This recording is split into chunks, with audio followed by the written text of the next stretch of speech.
弟兄姊妹平安，今天是2026年的3月12号。今天的经文是诗篇23篇，撒母耳记上卷15章第10节到21节，以弗所书第4章25节到32节。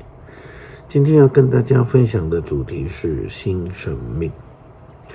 每次过新年呢，大家都会说希望有一个新希望。但是牧师常常提醒兄姐不要被这个过年误导了，因为不只是新年，其实每一年、每一天、每一时、每一分都是新的。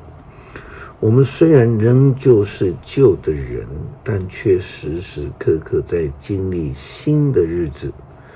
我们每一天都应当是新造的人哈。有一首福音诗歌，它的歌词这样说：每个新的早晨这在提醒我们每一天都是一个新造的人。可是很多人都活在过去，没有改变，也没有圣灵的新生命。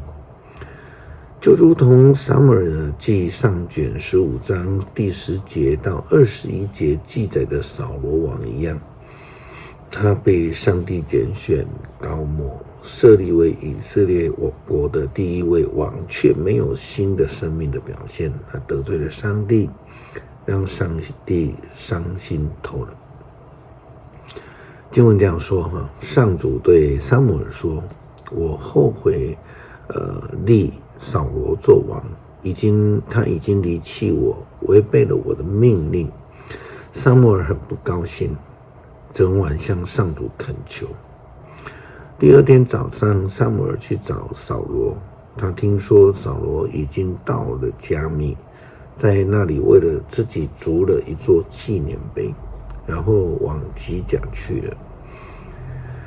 撒母耳见扫罗，扫罗问候他：撒母耳，愿上主赐福给你，我遵守了他的命令。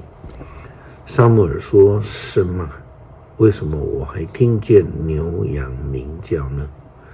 扫罗回答：这是我的军队从亚玛利人那里掳来的，他们留下最好的牛羊，为要当牲祭献给上主你的上帝，其余的我们都灭尽了。撒母耳说：住口，我要告诉你上主昨晚对我说的话。扫罗说：请说。撒母耳说：虽然你认为自己不重要，但你是以色列各支族的领袖，上主选立你做以色列的王，他派你去，命令你消灭那些邪恶的亚玛利人，把他们都杀光。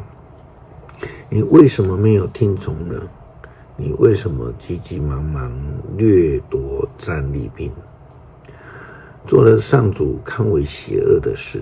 扫罗说：我听从上主的话，照他的吩咐去打仗，掳了亚甲王，并杀灭了所有的亚玛利人。只是我的军队没有把掳来的那一些最好的牛羊杀了，他们带牛羊到吉甲去，要当牲祭献给上主你的上帝。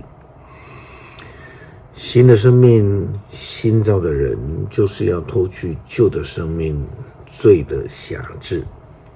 保罗写给以弗所教会的书信当中也这样提到，保罗其实更清楚地提到哪一些旧的生命的品质是需要被舍去的。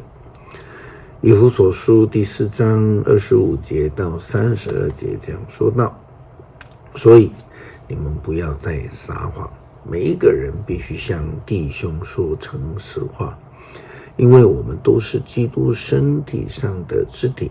你们若发脾气，不可因为这个脾气而犯罪，也不可生一整天的气，不可让魔鬼有机可乘。你从前偷窃的，不可再偷窃，要靠双手诚实工作，才能够帮助贫穷的人。不要在言语上伤害别人，只要说帮助人、造就人的话。使听见的人得益处，不要使上帝的圣灵忧伤，因为圣灵是上帝拥有了你们的印记，保证上帝释放你们的日子就要来了。你们要除掉一切的怨恨、暴力、愤怒，不要再喧嚷或是毁谤，不要再有任何的仇恨，要亲切仁慈相对待，彼此饶恕，正如同上帝借着基督饶恕了你们一样。诗篇23篇，上主是我的牧者，我一无缺乏。他让我躺卧在青草地上，领我到安静的溪水边。他使我的心灵复苏，他照着应许导我走正路。纵使走过阴森山谷，我也不怕灾害，因为你与我同在。你用杖领我，用棍护我，在敌人面前，你为我摆设盛宴。你待我如上宾，斟满我的杯。你的恩惠慈爱终身不离我，我要永远住在你的殿宇中。